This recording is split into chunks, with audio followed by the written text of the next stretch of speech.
Quando se fala em defesa pessoal, quando se fala em segurança pessoal, a primeira coisa que nós temos que conhecer é com o que nós estamos lidando.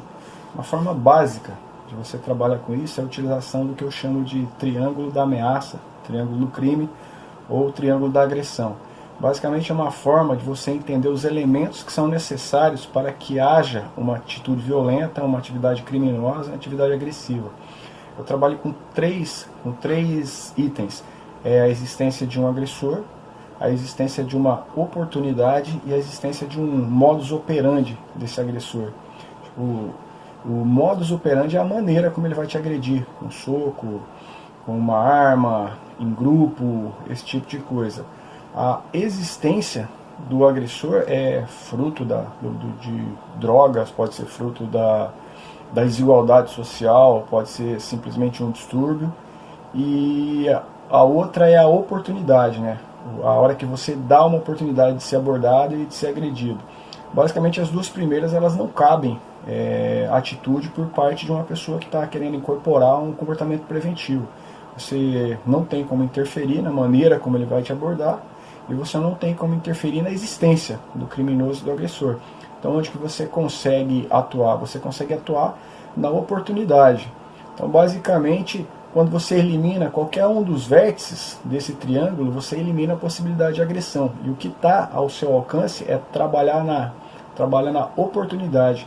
É evitar de estar no local onde acontece o crime e tentar diminuir, caso você não tenha como, tentar diminuir as possibilidades e as suscetibilidades para ser vítima de uma situação criminosa, e a partir daí você consegue manejar melhor. Nós vamos desenvolver esse tema e vamos desenvolver algumas medidas, alguns comportamentos preventivos para a gente tentar incorporar essa noção do que seria uma cultura de segurança que engloba a autodefesa.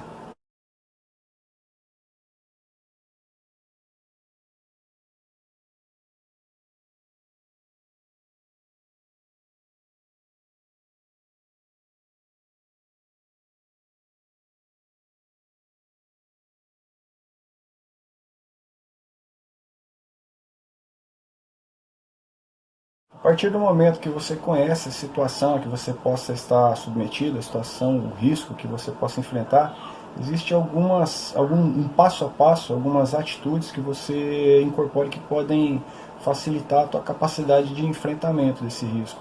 Você tem que conhecer as fases da ação criminosa, né, no primeiro momento. Você tem que começar a aprender uma leitura corporal, aprender a realizar uma leitura corporal, que é uma maneira de você antecipar qualquer abordagem. É interessante você aprender a utilizar o ambiente a seu favor, seja para fuga, para esconderijo, seja para solicitar ajuda, qualquer atitude semelhante.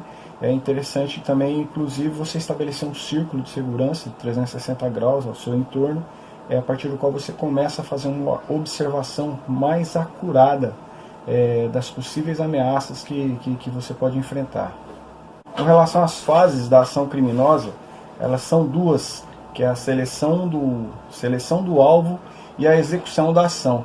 Basicamente, com relação à seleção do alvo, geralmente o agressor médio, quando a gente não está falando de uma agressão muito especializada, que é uma vítima encomendada, coisa do tipo, ele busca facilidade. Ele busca aquela vítima mais distraída, aquela vítima mais fraca, a vítima que está sozinha, que está com um local com menos possibilidade de ser visto o que ele está realizando. Então essa é uma das maneiras de você selecionar o alvo, do bandido selecionar o alvo. Com relação à execução da ação, ele passa por 4 itens. É parar a vítima, né, que é a maneira como ele vai te abordar, seja numa esquina, seja com um grito, seja no semáforo, seja dentro do seu veículo, a maneira que ele vai parar você, né. Daí tem a questão da imobilização da vítima, que pode ser com ameaça, com agressão, um soco, uma faca, uma arma de fogo. A consumação do objetivo, que pode ser um ataque sexual, pode ser um assalto, pode ser simplesmente brigar. E depois de consumado o objetivo, o meliante foge, né? E aí é a hora que surgem os reféns, por exemplo, em situações mais complexas.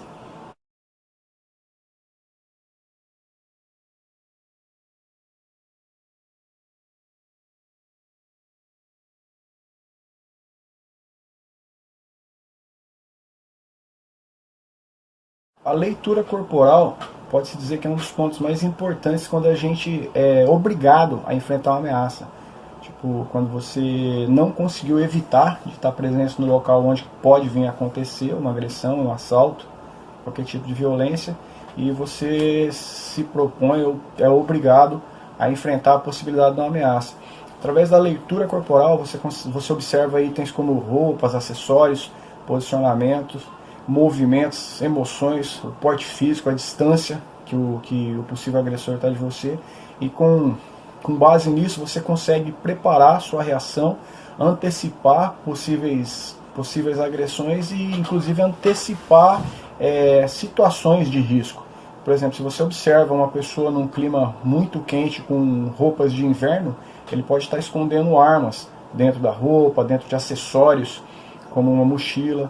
O posicionamento do camarada entre, por exemplo, escondido próximo a uma esquina, ou alguns elementos abrindo um corredor para que você passe, um encostado de um lado, um encostado do outro, tipo de movimento, na hora que ele fecha as mãos e avança para cima de você, uma pessoa muito nervosa, uma pessoa muito alterada, que pode demonstrar alguém sob efeito de drogas, efeito de álcool, a distância que te possibilita preparar sua reação com uma arma, ou até mesmo fugir, pedir socorro, procurar um abrigo, né? E inclusive até o porte físico de um possível agressor para verificar a tua possibilidade de enfrentar a ameaça, compõe esse conceito de leitura corporal.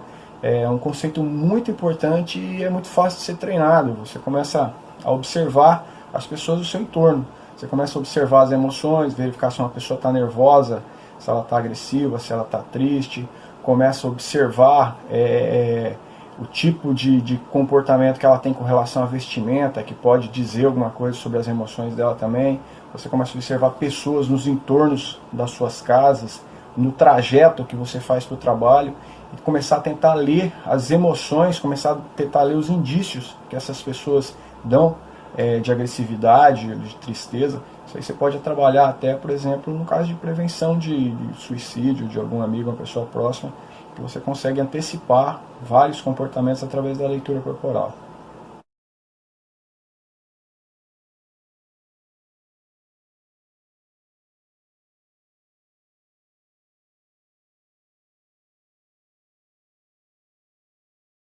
Você delimitou o tipo de ameaça que você pode vir a enfrentar e você percebeu que você está sujeito a correr determinado risco e você realizou a leitura corporal e verificou que existe a possibilidade de acontecer alguma atividade criminosa, alguma atividade agressiva, possa envolver você direto ou indiretamente, tem alguns conceitos que você pode incorporar com referência a utilizar o ambiente a seu favor.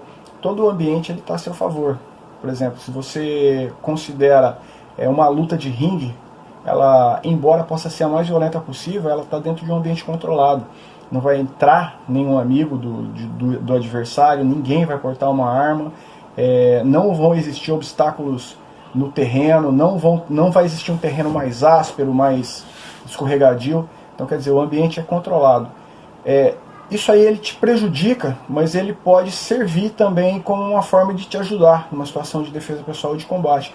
Por exemplo, quando você observa o ambiente, você pode procurar alguma coisa que sirva como abrigo. Numa boate, por exemplo, iniciou-se uma confusão, um tiroteio, alguma coisa do gênero, você pode procurar onde que é um banheiro, posicionamento de saída de emergência, você se colocar mais próximo de uma saída de emergência, você colocar o seu veículo mais próximo à saída do ambiente, começar a fazer uma leitura do ambiente com relação a coisas que você pode utilizar como armas, por exemplo, uma cadeira, um porta-guardanapo, um copo, uma pedra, qualquer coisa, ela pode ser usada como arma. Tipo assim, quando você percebe, você fez a leitura corporal e você percebe a iminência de uma ameaça, você pode procurar um comércio aberto, onde você pode entrar, aguardar a ameaça se evadir, ou mesmo pedir socorro, chamar um táxi. E quando você entra dentro do conceito do combate propriamente dito, o ambiente, a utilização do ambiente, ela te possibilita proteger as suas costas. Se você se posiciona no local onde você tem uma visão mais ampla, você consegue antecipar alguma posição de agressão, você consegue ampliar o leque de possibilidades que estão dentro do seu campo de visão, e você consegue inclusive planejar uma rota de fuga. Caso você não possa permanecer no local, você tenha efetuado alguma imobilização, algum combate, alguma situação de contenção de um inimigo, de um agressor, e existe a possibilidade de mais agressores. O ambiente ele pode constituir uma rota de fuga. Existem situações, por exemplo, você só pelo fato de você chamar a atenção, você consegue dirimir a possibilidade de uma agressão. Imagina de repente uma pessoa alcoolizada num ambiente social, numa lanchonete, alguma coisa assim, ela começa a esbarrar em você ou começa a te provocar, e você percebe que ela está com outras pessoas, e pela leitura corporal dessas outras pessoas, você percebe que elas têm uma índole razoável. Você pode simplesmente pedir: ô meu amigo, amigo de vocês aqui, por favor, ajuda, retira ele daqui, ele está incomodando, está me incomodando, incomodando minha esposa. Isso é uma maneira de você começar a perceber e utilizar o ambiente a seu favor.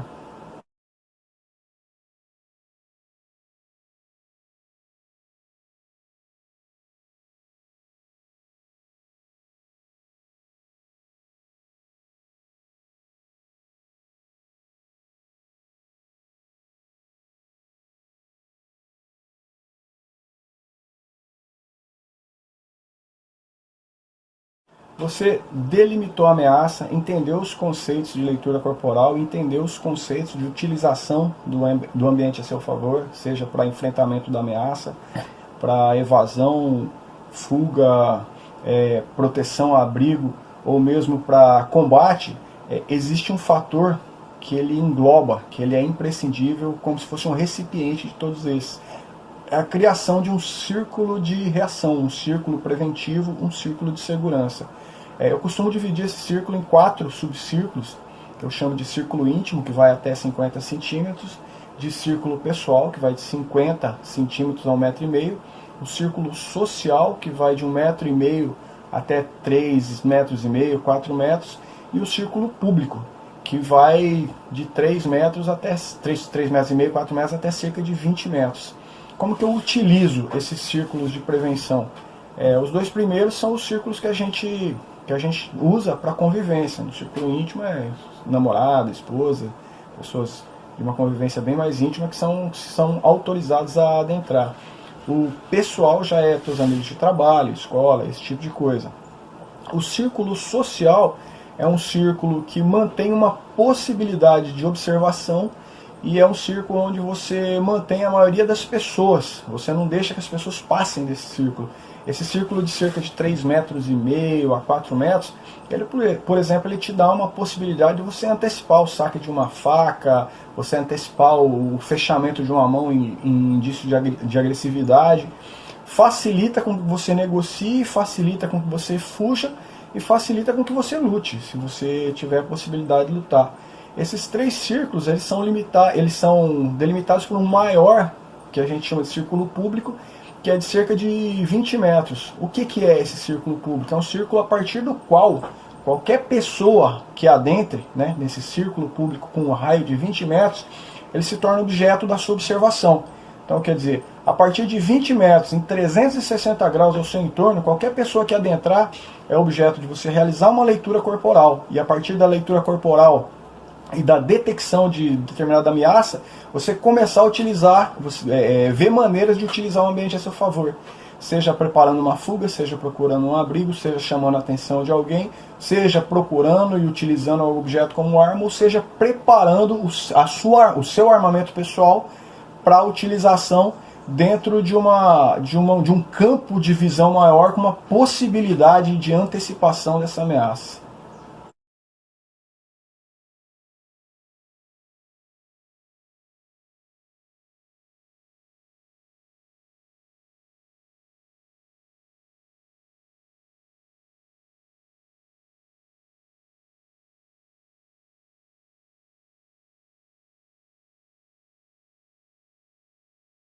Se você fez a análise do risco que você pretendia correr, ficou comprovado que para você mesmo, ficou comprovado que você ia ter que correr esse risco independente de qualquer outra coisa. Você não consegue evitar de correr esse risco.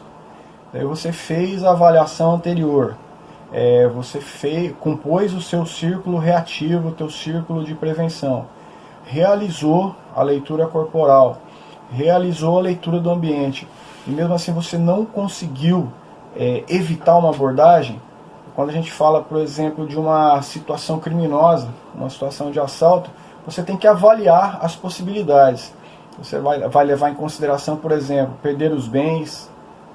Perder os bens é uma situação que pauta uma reação que pode vir a levar você a óbito? Eu acredito que não. Bem, você recupera.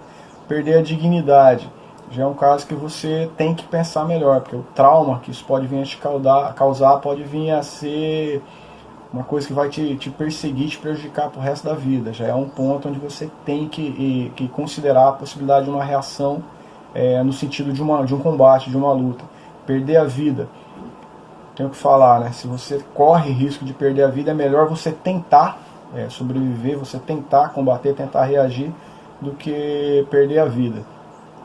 A partir do momento que você avaliou a possibilidade e percebeu que você vai ser obrigado a combater, existem 3 fases dentro do conceito de confronto, que são a fase de tensão, a fase de provocação e a fase de agressão. Durante a fase de tensão, onde você avaliou essa possibilidade, você ainda pode tentar negociar, né? Você percebe a possibilidade dessa agressão, você pode se preparar para tentar negociar, que vai ser o que você pode fazer durante a fase de provocação. Muitas vezes você dirime a possibilidade desse confronto através de uma correta negociação durante a fase de provocação, né? Também dentro de uma atividade criminosa, uma atitude criminosa, é aquela hora que o bandido começa a te xingar, a te ofender, para fazer você perder o controle, e é a hora que, se você reagir de uma maneira impensada, você pode vir a óbito.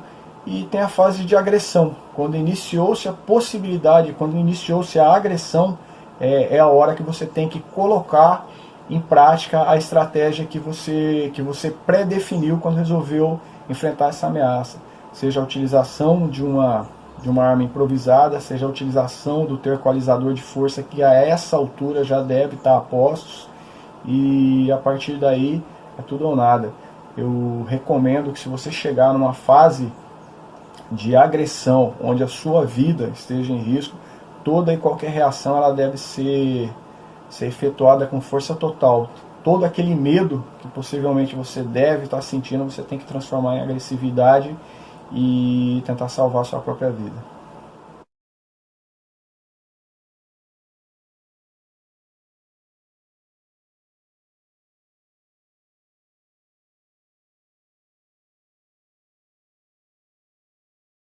Entrando num âmbito mais teórico do conceito de análise e gerenciamento de risco, dentro dessa premissa de você começar a criar uma cultura de segurança que realmente vai funcionar como defesa pessoal, basicamente eu gosto de pautar esse estudo nos 3 níveis básicos que você encontra em qualquer curso de administração.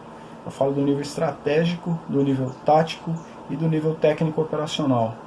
O nível estratégico é o nível onde você reconhece o risco, você analisa as características do risco e você delimita esse risco. Que tipo de coisa que você vai enfrentar? Qual que é o risco, por exemplo, de você ir ao banco no caixa eletrônico numa quarta-feira às 10 horas da noite? Então, quer dizer, isso aí é uma análise estratégica de um risco que você vai enfrentar. E é um ambiente de escola, onde eu estudo nessa escola, quando eu estou sendo ameaçado por algum aluno que quer brigar comigo. Então, você delimitou o risco, né? Você fez uma análise estratégica desse risco. A partir dessa análise estratégica, do conhecimento da ameaça, do conhecimento do inimigo, você parte para o aspecto tático, que é quando você começa a avaliar o que você pode usar para diminuir ou para eliminar esse risco, uma ameaça dessa. Por exemplo, se você sabe que tem alguém querendo brigar com você em determinado ambiente e você não vai nesse determinado ambiente, você já zerou o risco, você eliminou a possibilidade dessa agressão. Essa é a forma mais racional de defesa pessoal. Se, por outro lado, você tem que enfrentar esse risco, você pode delimitar, né, o que você pode usar a teu favor. Pô, o camarada ele vai vir sozinho, ele vai vir com mais pessoas, eu posso chamar alguém para estar comigo, eu posso deixar informado alguma pessoa, eu posso portar uma arma, eu posso preparar uma rota de fuga caso aconteça ameaça, eu posso procurar um abrigo e a partir desse abrigo eu decidir o que eu vou fazer, eu posso treinar um determinado ambiente onde eu vou utilizar determinado recurso, determinada arma, determinada forma de negociação. Tá? Esse é o aspecto tático da defesa pessoal. E por último, nós trabalhamos o aspecto técnico operacional, que é a partir do qual você treina, propriamente dito, o treino que você tem para enfrentar uma ameaça. Esse treino não se resume só à questão de treinar técnicas de luta. Você pode treinar essa leitura corporal a partir do momento que as pessoas entram no círculo de observação, você começar a observar detalhes e começar a observar possibilidades. O que uma pessoa vestida de tal maneira, se comportando de tal maneira pode acontecer. Aquele bêbado que de repente vem cambaleando para o seu lado na rua e você percebe que ele está olhando para você e vindo em sua direção, se ele vai te abordar, a maneira como você pode controlar ou se ele vai passar reto, tá entendendo? E além disso você pode começar a prever possibilidade de negociação, o controle do círculo de prevenção, o controle da distância, dentro desse controle de distância possibilitando antecipar ataques telegrafados e até o saque de uma arma que vai ter um efeito psicológico grande, inclusive pode até vir a desestimular uma agressão, a negociação, a chamada da atenção de outras pessoas.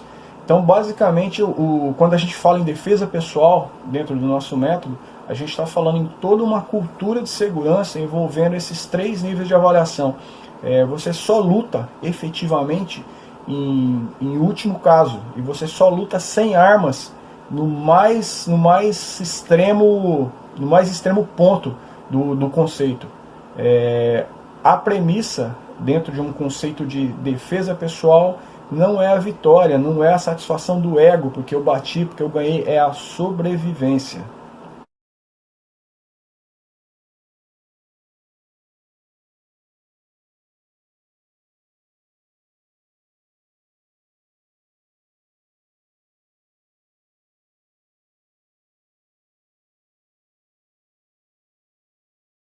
Entrando um pouquinho dentro de cada conceito, né, quando nós falamos em estratégia, basicamente refere-se ao conhecimento da ameaça, busca de informações sobre a ameaça.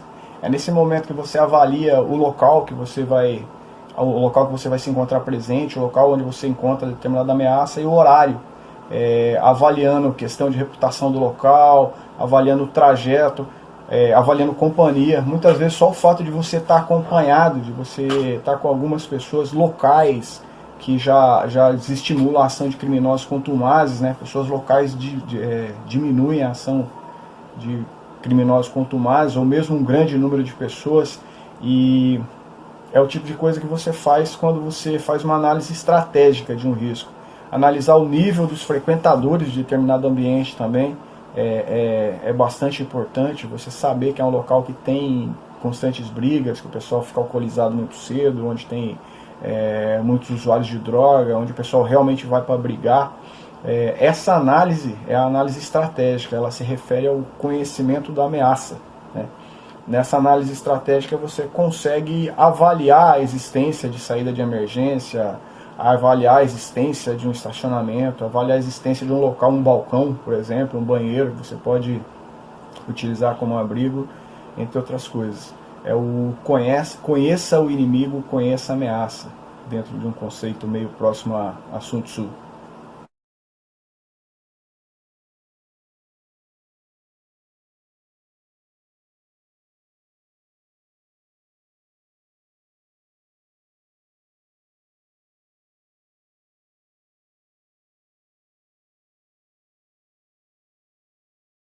Avançando nessa especificação dos níveis da análise de risco, dentro da premissa tática. A tática é o que? É se preparar para essa ameaça, né? É você, a partir do momento que você delimitou a ameaça através do conceito estratégico, você começar a se preparar para essa ameaça. A partir daqui você ainda não combate, você ainda não enfrenta, você se prepara e percebe o ambiente.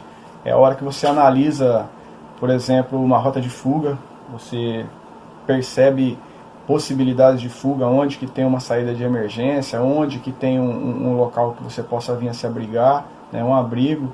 É o momento onde você começa a perceber paredes que você pode utilizar para proteger suas costas. É o momento onde você percebe objetos que podem ser utilizados como armas para você.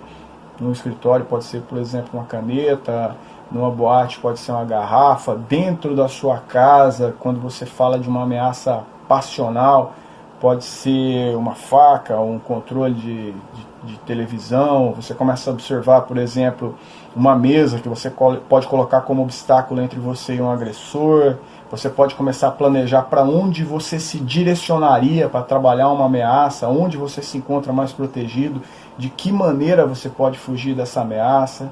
Você pode preparar uma estratégia de pânico, por exemplo, combinar um local posterior para a reunião. Caso venha acontecer alguma coisa, 11 horas da noite, todo mundo em tal lugar. Quem não estiver lá, por favor, vamos procurar. Vai ser uma coisa meio complicada. Estabelecer um meio de reunião, um meio de contato. E começar a pensar que quando você se encontra numa situação de defesa pessoal, de ameaça à sua própria vida, você tem que pautar a sua resposta operacional, a sua resposta prática, por um gradiente de força. Conforme aumenta a escalada da força da ameaça, aumenta a escalada da força da tua resposta, inclusive podendo chegar ao esforço letal. Você tem que pensar que você pode chegar a ter que empreender um esforço letal, seja na utilização de uma arma ou não.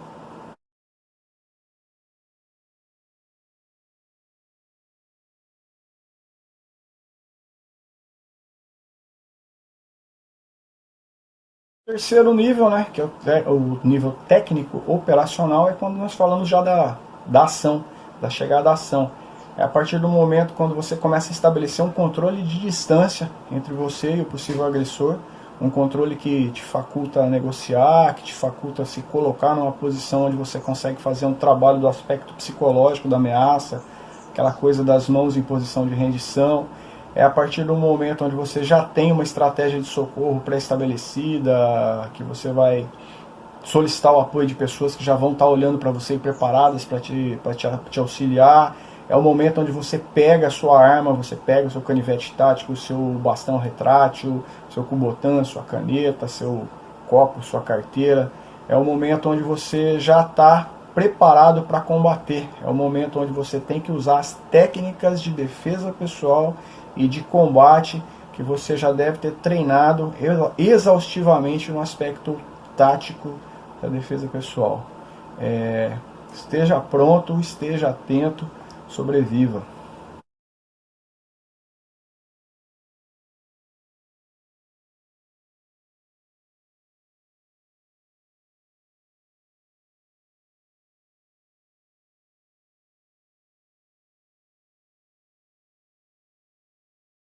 O último item dessas dicas, desses tips, esses pequenos toques aqui que estou passando para vocês a respeito de cultura de segurança, preparando a gente para uma vida mais segura, uma vida mais tranquila. A gente tem um princípio meio budista quando a gente avalia essa questão da cultura de segurança. É o fato de você trazer a lume, você trazer a consciência todas as situações que passam pela sua vida e dessa maneira você evitar de ser pego de surpresa.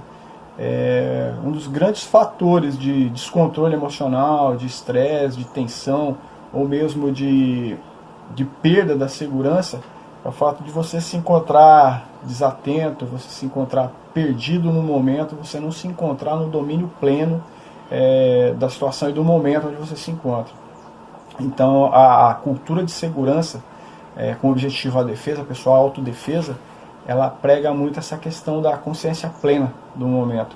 Eu trago para vocês agora o que eu chamo de 10 mandamentos da segurança, que é um conceito que eu trouxe da Sotai, né, do professor Ricardo Nakayama, e que ele conta como primeiro mandamento conhecer bem o seu inimigo, né, que é o que a gente já tratou lá atrás em estratégia, você saber que tipo de ameaça que você vai enfrentar, né. O segundo ponto é estar sempre atento para evitar ser surpreendido. Você tem níveis de alerta que você só se permite dentro de casa, você tem níveis de alerta que você mantém o tempo todo, e em situações onde o risco é iminente, você tem um nível de alerta pleno.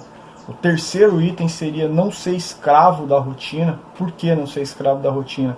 Imagina que se você segue para o trabalho, para a escola, para qualquer atividade sua, sempre pelo mesmo trajeto, por exemplo, uma pessoa que esteja te observando, ela vai saber a hora que você não está em casa, ela vai saber a hora que os seus familiares vão estar sozinhos em casa, do mesmo jeito que você percebe isso da parte de outra pessoa quando você está mal intencionado também.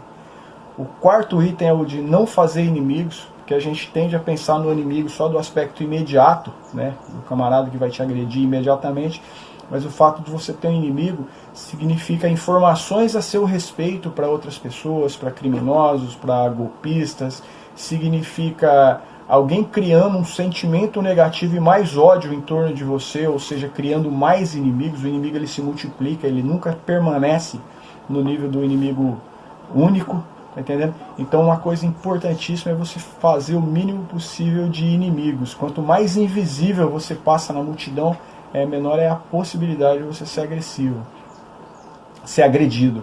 O quinto item é não ostente. O quinto mandamento é não ostente. Quando você ostenta, você chama a atenção de determinada classe de marginais e você se torna um alvo da agressão. É interessante, por exemplo, ninguém está querendo chegar no nível de querer impedir que uma mulher se sinta bonita, ande bem vestida, ande com uma roupa mais sensual.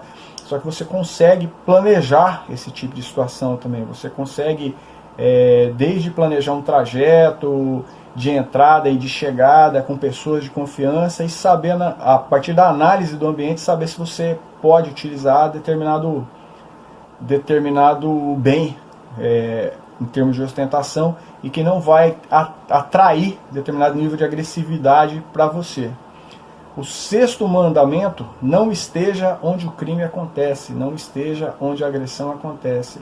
Quando você consegue evitar, quando é possível você evitar de se encontrar no local onde a agressão vai acontecer, você elimina totalmente a possibilidade de ser mais uma vítima.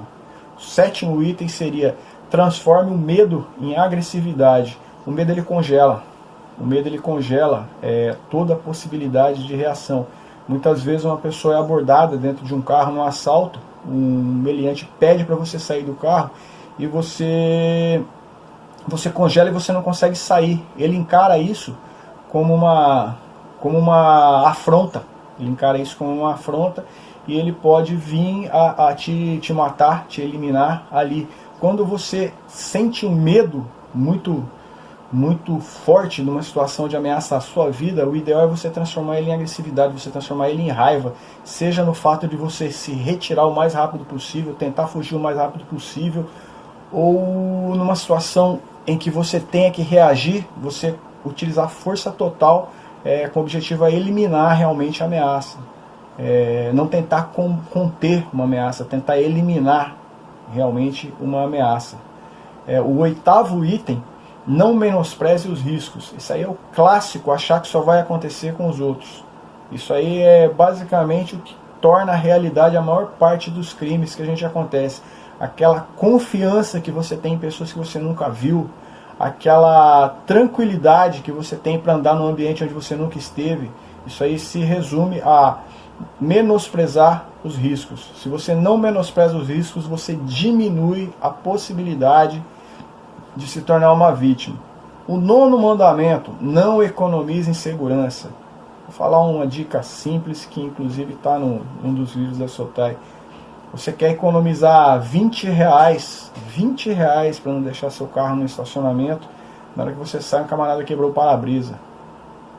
Você tentou economizar com uma segurança que te deu um prejuízo muito maior. Uma câmera de vigilância, um cachorro, o porte de uma arma, uma segurança, um vigilante na rua.